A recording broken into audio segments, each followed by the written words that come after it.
अखिल भारतीय आदिवासी विकास परिषदेकडून एसटी महामंडळ यांना निवेदन दिले।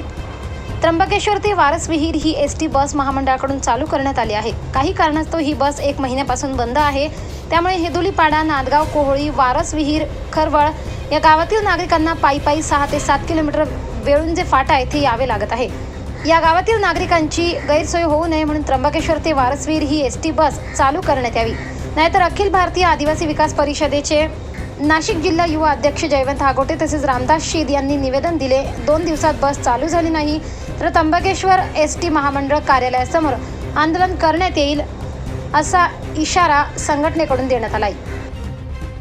आज आपण त्र्यंबकेश्वर एसटी महामंडळ बस स्थानक येथे आहे आणि जे काही त्र्यंबक ते वारसवीर बस जी चालू होती ती कारणास्तव बंद असल्यामुळे प्रवाशांचे मोठ्या प्रमाणात हाल होतात।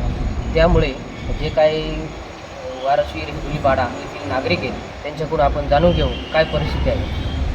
1 महिन्यापासून बसची अडचणच होती।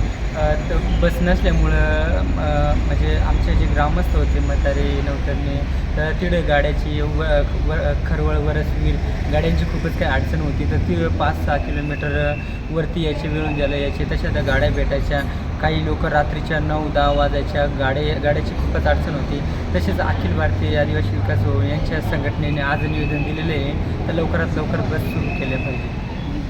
24 लाईव्ह महाराष्ट्र न्यूजसाठी जयवंत हागोटे, त्र्यंबकेश्वर।